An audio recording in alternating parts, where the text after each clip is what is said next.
with so many things costing us money these days, it's really hard to find areas to save. I made a mistake of signing up for to get my alerts every time we swipe the card, and I've been paying attention a little bit more to these things, and it's unreal how expensive some things are right now, particularly things like food.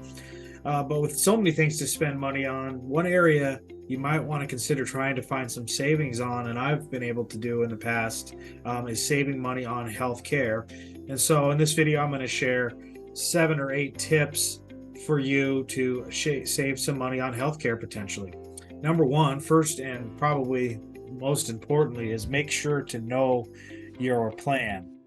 Know what you're going to pay for each visit to the doctor, for example. You're going to pay for the prescription, and so on. Now, this might take some homework for you to do this, or you can work with some professionals that you trust to help you through this. But more times than not, in my experiences helping people out in situations where they're hit with a bill that they did not expect or was more than they were expecting, is because they didn't look closely enough at their plan details. And that is number one on the list. Number two, don't wait to refill your medications. Always refill your medications before they run out. You could end up, there's ways that it can maybe help you not paying full price, especially if your deductible is met. So if, for example, you're running towards the end of the year and your prescriptions might be up like at the first of the year, maybe you could get an extra prescription filled that end of the year where your deductible's met and it's not going to cost you as much money out of pocket. That's another idea where you can save money. Make sure to look on all of those, look into those issues, and make sure to ask the pharmacists that you trust, and also potentially consider checking different pharmacies for you as well, because there might be different pricing based upon your insurance.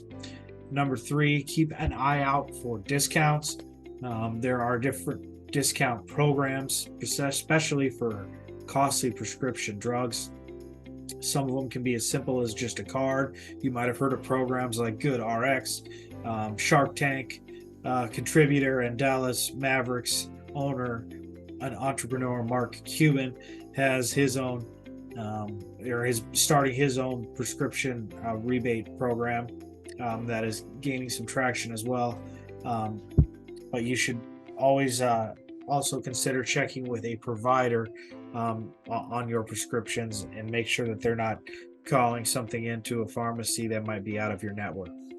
On this the next up is on similar with drugs, but be considering generic drugs. Reasons generic drugs are not as expensive as what quote unquote brand name drugs is because they do not have the costs of research and development, which would drive up those costs initially. So in many cases, there can be lower cost alternatives for you through generic medications. Next, consider visiting a retail clinic for routine care. So, sometimes we would always joke about why reasons are so expensive, why reasons healthcare costs are so expensive. And people say, well, like, you don't need to get an MRI for a headache, was a line that I often heard. Others was, don't go to the emergency room for things that might not be as emergent as something that could be handled in a retail clinic or urgent care facility, for example. These retail clinics are popping up all over the place, and you might not even realize that there's one in your area, and they can provide lower costs to you potentially, and they're located sometimes in grocery stores or big box stores. And they might be able to get your issue solved for less than, say, going to the emergency room. But if you have an emergency, don't hesitate going to the emergency department. Next up, make sure to pay attention to your bill and your statements when you get that. And that's because there's been all kinds of studies out there that show, and I'm not going to quote the exact number because it's ranged quite a bit, but a significant percentage of bills contain medical errors. So if something doesn't look right, always make sure to request that itemized statement and make sure you're keeping track of all of your expenses as well to make sure that you're not paying twice for something, for example. And then finally, and probably most importantly, I would say, when you are shopping for your policy, make sure you think of your worst case scenario.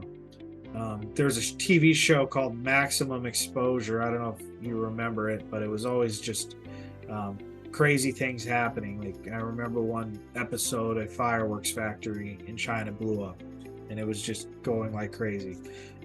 I say maximum exposure because I think that's what you should be thinking about, or think about the word maximum exposure when you're shopping for your health insurance plan. And what I mean by that is, what is the most you would be facing out of pocket should you have a difficult illness? Unfortunately for me, as someone with a chronic condition, I'm hitting my deductible almost every year. And so that's how I've learned, a lot of these lessons, and I wanted to be able to pass these along to you. So when you're considering shopping for your plan, make sure you're looking at the most it could cost in a worst case scenario. So that would mean, what's the deductible? What's the co-insurance beyond that? And the figure, or the term that you're going to be looking for is called out-of-pocket maximum, or maximum out-of-pocket costs, because your deductible you pay the deductible, usually is how that works. And then there's called co-insurance, and they can be anywhere from, the insurance company pays like 80% and you pay 20%, or you pay 50% and the insurance company pays 50% co-insurance, up to the maximum out-of-pocket limit. So that maximum out-of-pocket limit is where you're going to be facing if the rubber hits the road and you get a bad car accident or something like that. That's the maximum you're going to face in that plan year. And you want to pay attention to that number, because you'd be surprised how they can change between different policies. So I'm going to conclude with one final tip, which is to make sure that you're always keeping track of your information. Make sure that you have a list of your prescription medications. And I'm going to be sharing a tool with you coming up soon that we have used in our family that has saved us a lot of time navigating the healthcare system, and helped us get more out of our visits to the doctor and the hospital whenever that happens. I'm Sean McGuire. Thanks for watching. If you want more, please consider checking out my book, Retirement Healthcare Secrets, or my company, ED Bellis. At America's Canary is their handle. You can find us on Facebook, and you can also find us on LinkedIn and YouTube as well. And I wish you the best, and feel free to DM me if you have any questions. Have a good day.